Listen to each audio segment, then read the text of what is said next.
Okay, question number 5. Now what we have seen in this part. So this is a database questions which is a common for SL and as well as for HL. So let us start with this. A student wishes to investigate the effects of temperature on the viscosity of oil. The experimental setup consists of an electric heater placed at the bottom of a container filled with water. Okay, so you have water and you have a water bath over here. You have an oil kept over here, and you have an object which is being to flow over here, pass over here. Okay, then within this container, a cylinder filled with oil is filled completely submerged with water. A thermometer is used to record the temperature of the water. So you use the thermometer to record the thermometer temperature of it. Okay. A small metal sphere is released inside the cylinder filled with oil and it falls to the bottom of the cylinder. So what you do is you have a small ball which you release it from here and it falls out. The time taken for the sphere to pass through two marks separated by distance d is noted. Okay, so here it is being noted. Okay. Explain why it is important for the part of the cylinder between the first and second mark to be completely submerged in water. So which means now what is asking here is that see, you have this as your water bath, and you have the oil container. So why do you want to submerge the whole thing inside it? Why can't you just have the oil container to be like this?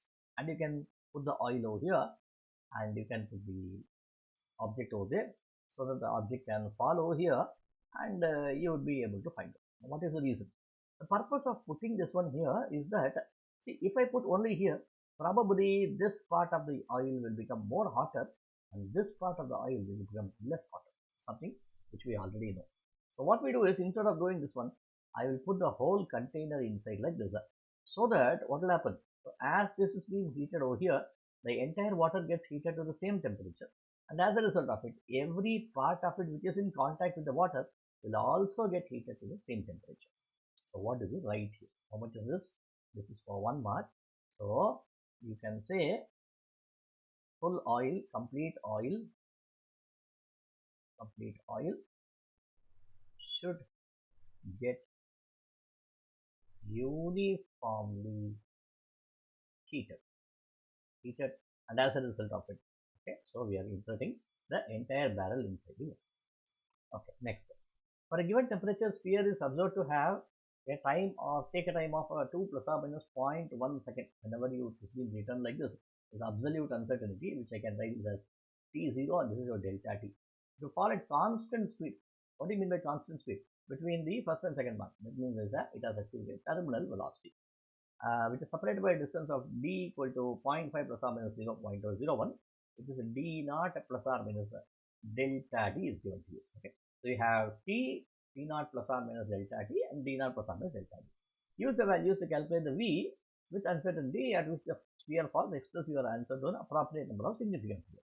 Okay, so now we have to use what? We have to calculate the value of v, velocity over here.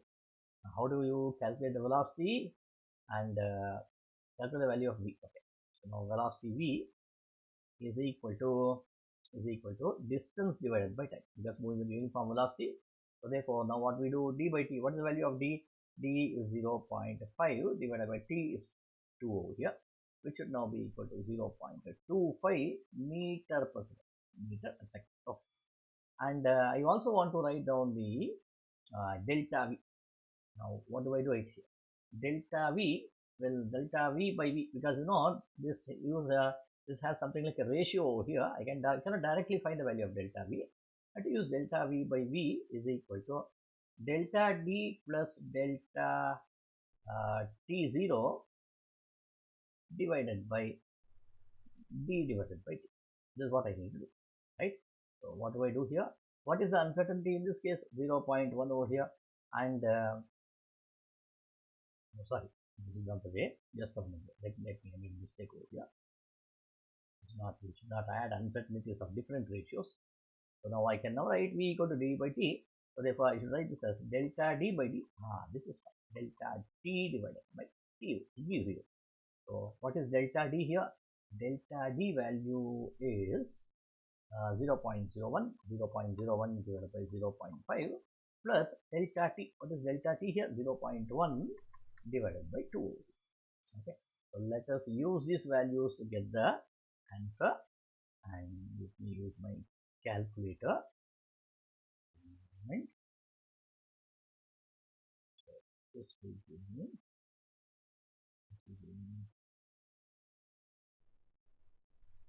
0.01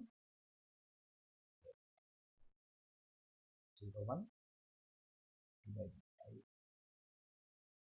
0.5 is equal to 0.02 0.02 plus 0.1 divided by 2. 2 is 0.05, 0.05 together it becomes 0.07. That your value of delta V is that delta V will be 0.07 times V. What's the value of V? We already calculated the value of it, 0.25. So it should be, let me calculate this once again, 0.07 multiplied by 0.25 would be 0.0175. 0.0175. Now let us look at this here carefully. So this is given in terms of 2.0, 0.50, 0.01, two significant figures. So what I can do is, I can now write this as V is equal to 0.25 plus or minus 0.02 meter. This will be the correct value for this. Okay, now let us move on to the next one. The viscosity of oil is given like this over here, delta rho r square into g. Okay, delta rho should not be taken as fractional uncertainty. It should be taken as the difference in the densities between the oil and the water. Okay, and then yeah, that's what is given over here. The percentage uncertainties R and V are given over here. The uncertainties of the other magnitudes are all negligible. Take the percentage uncertainty, the viscosity eta. What do we do here? So we should write the formula delta eta by eta, percentage uncertainty. 2 is a constant, and delta rho is the difference in uncertainty, percentage R and V, uncertainties of all the other magnitudes. So this will not have any uncertainty. So therefore 2 has 0 uncertainty. Delta rho is also a constant. I'll put 0 here, and this becomes 2 times delta R by R, and G also you have to neglect, and 9 is 0, and then V, delta V by V, have got all of them. Now here it says is 5% and 7% is the uncertainty in R and V. Let us substitute that, which would be 2 into 5% plus delta V by V is 7%. Now totally it should be 17%. So delta eta by eta is 17%. Okay, next. The viscosity is obtained for different temperatures. The graph is, the values have been plotted in the graph below. Okay, so this is a plot of viscosity versus temperature. Let us look at the equation here. There is no temperature effect here, but here, because there is no equation governing it, I have like this over here. Okay, then what does it say? So this is a linear one. It doesn't appear to be linear. It appears to be a non-linear one.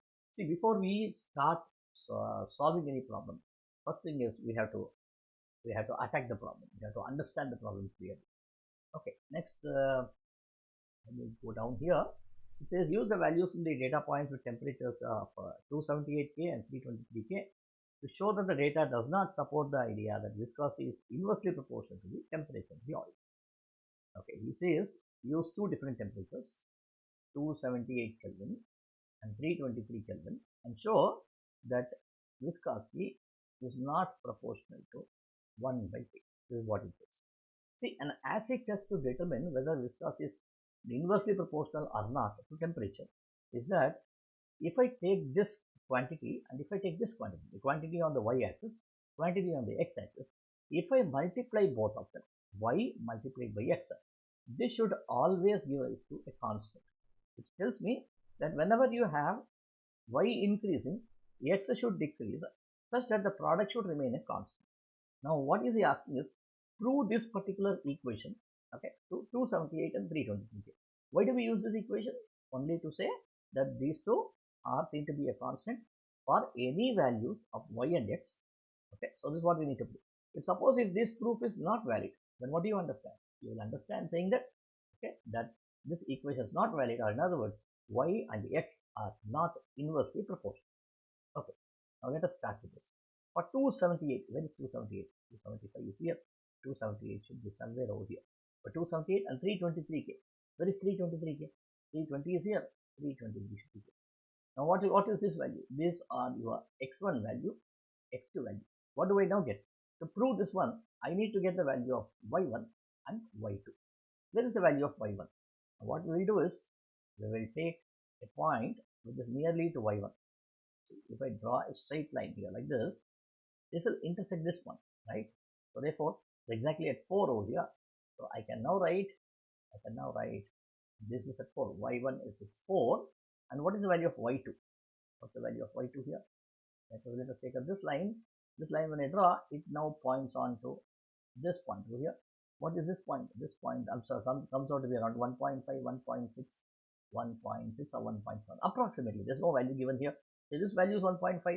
Maybe this is around 1.65 or 1.7 or something. Okay, so let me take this as 1.7. 1.5. What is the next step? So I already have the value of 4, 278. I'll multiply these two. So what is 4 into 278? 4 into 278, I'll get multiply. Similarly, I'll multiply 1.7 and 328. 1.7 and 328 and get the products. So when I get the products, I'll get to know whether whatever I am referring to is correct or incorrect. I'll do this. 4 multiplied by 278. I get this as 1112 and 1.7 multiplied by 328. 1.7 multiplied by 328 will give me 557. 557.6. You look at these values, nearly one is the twice of the other, nearly. So as a result of it, the model does not match our hypothesis or your claim saying that okay, y and x are inversely proportional. So therefore, y is not inversely proportional to x. In other words, eta is not inversely proportional to 1, is not inversely proportional to temperature. Okay, then the student suggests a model for the viscosity eta and at a temperature T, which is of the form of eta equal to A by T power B, where A and B are constants. So new student, he says, okay, well, it's not true. Maybe the equation which we have here is seen to be of this form. In order to test this model, a graph of log eta versus log T is being plotted. Explain which features of the graph would allow to find out the constants A and B to be calculated. Okay, so if I plot a graph of eta versus B, so this is what I get. Eta versus T, log eta versus log T. This is what I get over here. Now, how do you prove that this is correct, or how do you get the value of A and B from this graph? That's the question. So towards it, now what we do is, what is the expression we have used? The expression that we have used is eta is equal to A T to the power of B, right? So therefore, now what I do, I take log eta, which is given here, is equal to log A plus B log T, right? Now what is there along y-axis? Log eta is along the y-axis. I'll write y here. And log A, I'll write this as some constant C plus B into, what's the value of log T? Where is log T here? Log T is on the x-axis. That's Bx. Now what is this equation? This equation appears to be a straight line. Now what is this C and what is this B? B is nothing but the slope and C is nothing but the intercept, right? So that's what you can see is, you see that, okay, you get something like this, and of course this is a negative slope over here, so thus you can use the intercept. So what is it we require? The question asks about, so what is the graph over here? What features of the graph will help you to get the value of constant A and B? So we can say A, you can get it from intercept, and B, you can get it slope. But you know, this is for 3 marks. So how do you write this? So what you can do is, you can say log A is equal to intercept. So A should be equal to 10 to the power of, if I take an 10 log 10 to the power of this intercept to get this value. Okay, or maybe you can say A is equal to anti-log of intercept value if you are using the log table. And similarly, what is B here? B is slope. So you can directly get the slope from the graph itself. Now let us move on to the next. Determine the, on the graph sketch the line that best fits the data. So what you will do, you will take this line, this point, and you will just draw a straight line such that it passes through most of the points that have been shown over. This is your best fit line. Okay. And then next one, determine the gradient of the line sketch and figure. You need to determine the gradient of it. How do I find the gradient? Take up a closest point. See, whenever you are taking a gradient, use the rule that at least 50% of the graph should be used. Okay. Therefore, I'll take up this point over here, this point near B. I'll take up this big line until here. And I take up this point over here, and I will draw this line. First thing, and then label them A, B, C. Then what is slope here? Slope is equal to AB by BC. Now what is AB? ABC, this is your 0.5, this is around 0.45, 0.5 and 0.55. In between them it is maybe I can take 0.51. Okay, let me take 0.51 there. I will take this as 0.51 minus, and this is 0.2. I got this value. Then I am supposed to calculate here. This comes out in mid between 2.49 and 2.45, maybe 2.495. 2.495 minus, what is the value of 2.46? 2.460. When I do this, what is it I get? This would be 0.21 divided by, this would be 2.4, 2.495, 2.5, and this would be 0.015. Right? And now let us calculate what is this value over here. 0.51 minus, sorry, 0.21. This 0.21 divided by 0.015, I get the answer as 14. Thus, I get the answer as 14. So the gradient of the line sketched here is 14. But write down the units properly. What is the unit here? Log eta and log t. Both of them does not have unit. Okay, just put 14. Then nothing else. I think that's it. So we have come to an end to all the 5 problems from the mechanics part. Thank you. And in the next playlist of videos, you'll be looking at the next chapter, which I hope will be useful for your H5 revision. Thank you.